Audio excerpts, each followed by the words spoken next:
Hey there everyone, and welcome to episode 4 of the 3D modeling course.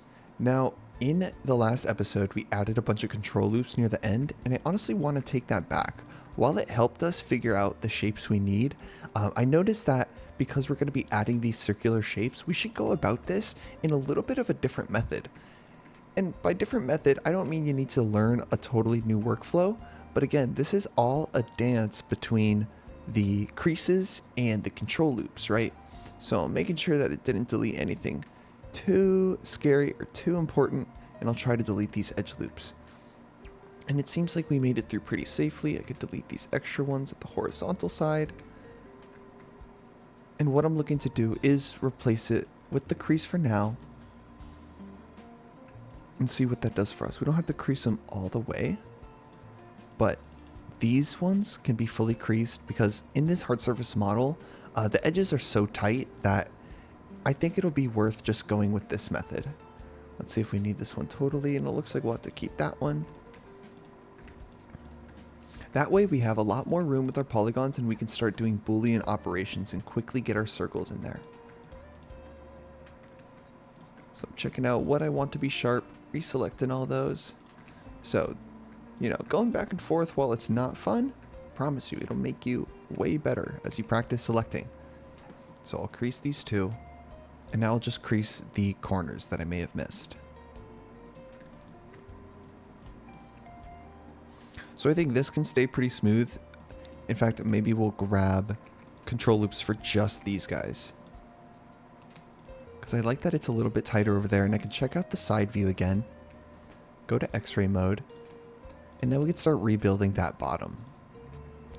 We just need one control loop now, and we can press S, Y, and 0, and we can sort of smooth that out as well on the Y axis.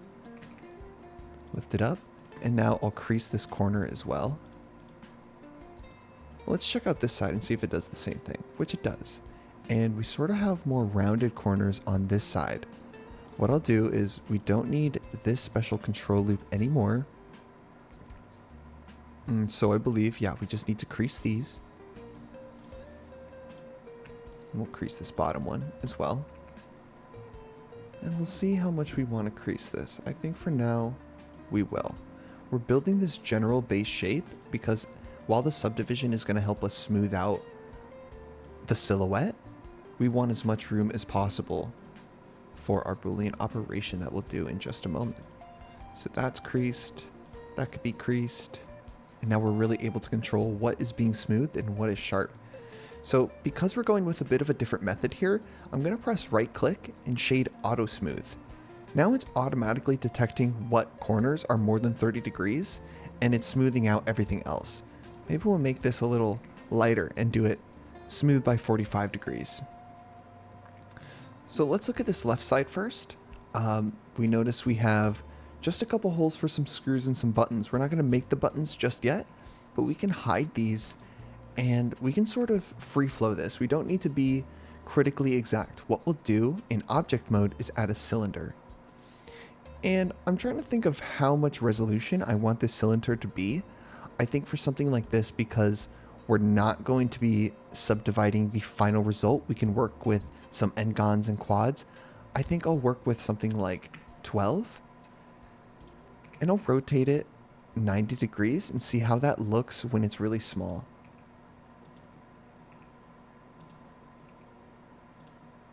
And while it doesn't look bad, I might push it and add a cylinder that is 16. So we'll rotate it again 90 degrees and we'll scale it all the way. And we'll bring it down to a nice position. Now I don't want it to cut through this other side, so make sure it's not doing that. This defines the general depth of this screw. I'll go ahead and press shade auto smooth on this guy too. We could duplicate with Shift D and move this screw over here. And notice we have a sort of a cut inwards here as well as a cut outwards here. So why don't we build the base shape of that cutter? What we could do is we have a piece that definitely goes inwards, probably as much as it can handle. In fact, it seems like all the way because we have a wall behind there. But then before it goes all the way, it scales up. So maybe we should add a control loop inside that cylinder.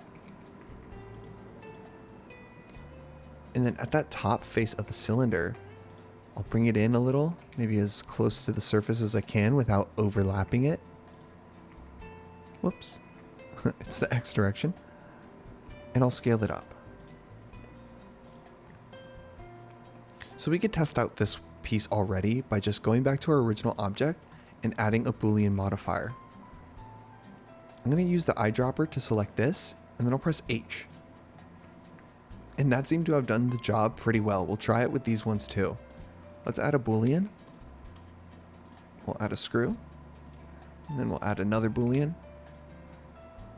And add this screw. So now we can hide these. We're able to see how that looks. We can zoom out, check it out from here. And because this is live, I'm going to go ahead and check out our cutter and make this face even wider. And as you can see, it could start getting fussy if it overlaps edges. Let's see what we need to move. We'll likely have to do some manual cleanup, and that's okay as well, but let's make sure we get it in the right position. Looks like it's a little closer to this area, and if I press H, it does the job plenty well. Maybe the auto smooth will clean this up, so I'll press something like 25. And that did clean it up, but we'll also clean up the topology near the end if we need to. What I'm noticing about that cylinder as well is that this interface probably isn't as thick. So like I taught you guys in the first episode, we can constrain an axis with S, Shift X. Now we're just making that thinner. So we can resize this in a little bit, but for now I want to get the same kind of cutters, but with this pretty complex cube shape. We'll see what we could do with that. What I'm thinking is we'll definitely add a regular cube. Let's bring it out over here. Let's bring it out over here. And I'm going to make it definitely smaller just to get my bearings straight. And it looks like it dips inwards. So let's squash it down. And it cuts all the way through. And we can add a control loop here and make this top face like the cylinder larger. And even though this control loop isn't beveled, maybe we should bevel these edges at the side. So I'm grabbing them with the Alt key. I'm seeing if that looks decent. I notice that these round out about that much, but then these inner bevels maybe not so much. We'll test it out. Let's get an in-between of something like this, and we'll move it to the position.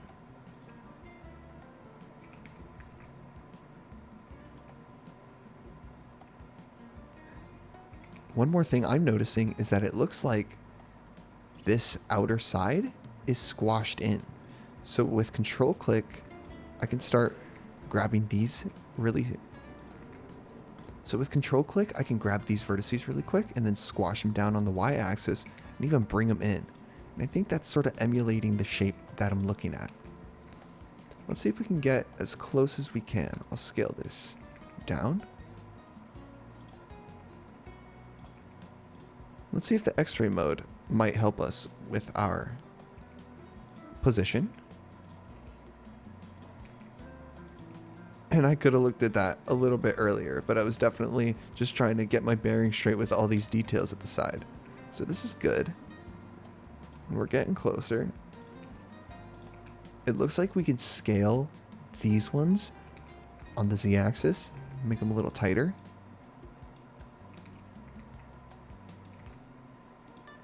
Let's check out the silhouette of these bevels over here. I'm trying to see where they meet and bust out that curvature a little bit more. So I want to get, instead of fiddling around and trying to get back to our original origin point by moving it, what I'll do is use a new tool by going to Object, Set Origin, and that origin point can go straight to the geometry. Notice that the origin point and the 3D cursor are not the same thing. So I'll duplicate it and press SY -1.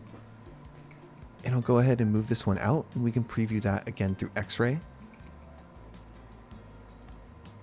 And I think for our purposes, that's going to be good enough. I definitely got the wrong size on the cylinder. So let's increase the scale of all that. Now we know the size of the inner circle. And I'll change the size of this outer circle as well. Let's make sure it didn't cut through too much. And let's see how deep that actual vertical cut is. Looks like it's not too long. So that's actually a decent position. I'll make it a little smaller. Now let's check out our screws. And these are just the screw holes, right? So we're just cutting into it. I'm going into edit mode just so I make sure I'm not messing up the transforms too much. Just to be safer, I'm totally okay having these at random locations and at random rotations, but for the sake of our own sanity, let's reset the scale of these. So we have screw 1, screw 2, screw 3, and then these 2 cubes. And I'll press Control A and scale. This might have flipped the normals on this piece, so I'm going to double check it. By clicking face orientation, go off X-ray. And it did. So I can press Alt-N and flip that. Now let's assign that Boolean to these last two.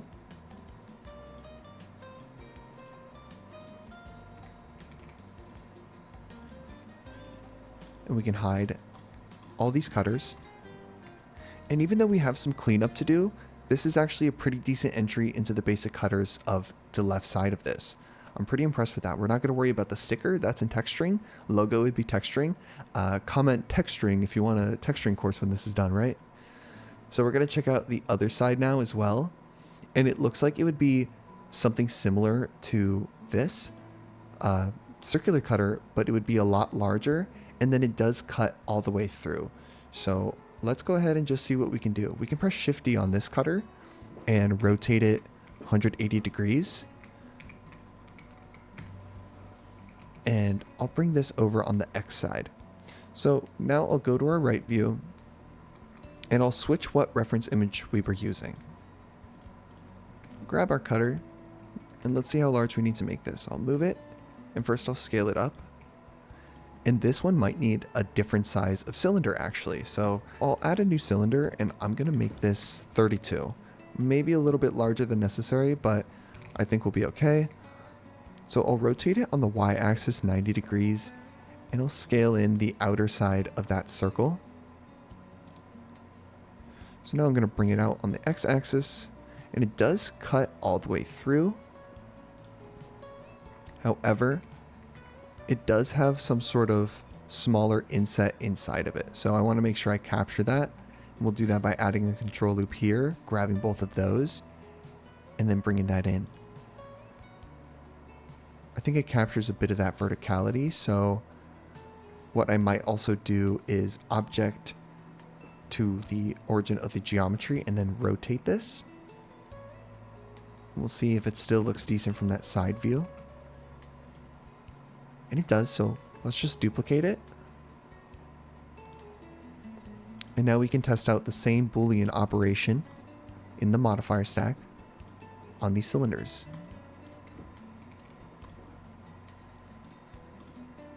So now let's hide these. And so once I hid them, it looks like a part that I might actually want to rebuild is this bottom. Because I like that it's inset in this area, but maybe I want this area to match the thickness of the back. So what I'm going to do is with vertex snapping on, I'm going to extrude an edge outwards in the X direction and then hold Control. And it's making sure that on that X axis, it's giving me the exact same reach. So instead of deleting that, press Alt-N and flip it. We can delete this face and we can delete this face. So let's go ahead and grab some vertices and press F to rebuild this. Not too hard at all. We just have to grab our edges again and crease those.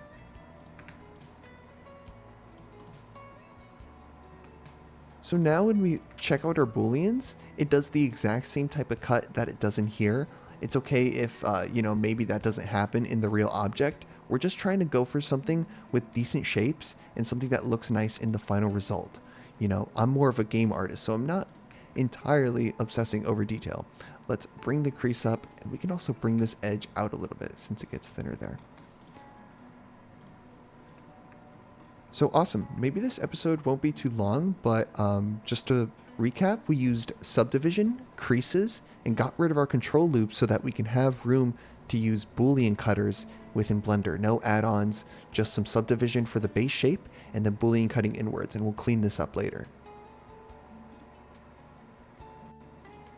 Really quick edit before we move on to the next episode. I literally repeated exactly what I did, except I made them a little bit higher resolution. So before I added like 4 loops to the bevel, this time I added 8, and I just replaced them all. I could totally take a minute and encourage you to redo the exact same thing. Before these were 16, and like now they're 24, I just bumped up the resolution a bit. In fact, I'll show you how to do that to these ones right now. I joined them all as the same object, so I'll just get a new cylinder, and I'll set this one to 48. And so I'll try to match what was previously here on this one. Let's go ahead and match these big buttons. And they also scale inwards, so I'll grab this edge. I can press double G to scale it in, to actually drag it in to its original position, and then I can scale it. Let's make sure the rotation is accurate. I can press Object, Set Origin to Geometry. And I'll repeat that right here. I'll show you a little trick. So this is my cutter object.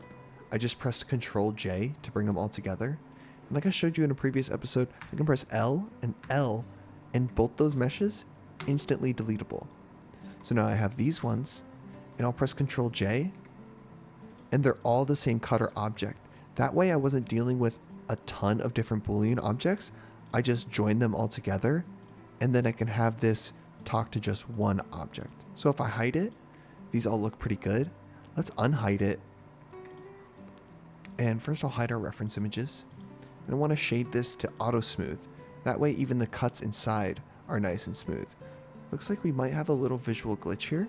So if I unhide it, what's happening is it's overlapping just a little too much. So I can press G and X and bring that out. And I'll also grab our reference images, and we're going to press M and put it in a new collection, and I'll call it images.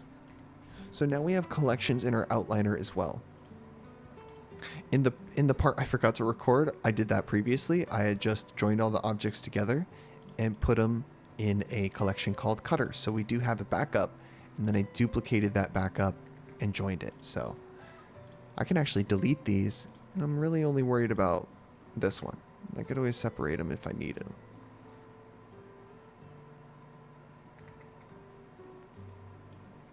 So yeah, I just kind of redid those cutters. It almost looks like I forgot to join it with this one. So look, Control J, Shade Auto Smooth. Now it's part of that. And if I hide it, it should cut in there perfectly fine. The only downside about joining things together is that they don't have different origin points anymore, and they move all together. But what you could do if you really, really need different access to all these is to press Edit Mode, and then you can select everything and press P and separate by loose parts. So it's separated all the different meshes, and even though they share the same origin, if I have them all selected, I could do Set Origin to the Geometry with Object Mode, and now I can move them all again. But again, I didn't want a ton of different Boolean modifiers, so I'm grabbing all these and I'm joining them together, and now I could just cut with one object. Very cool. So in the next episode, we'll continue on and we'll start working on maybe the middle of this piece.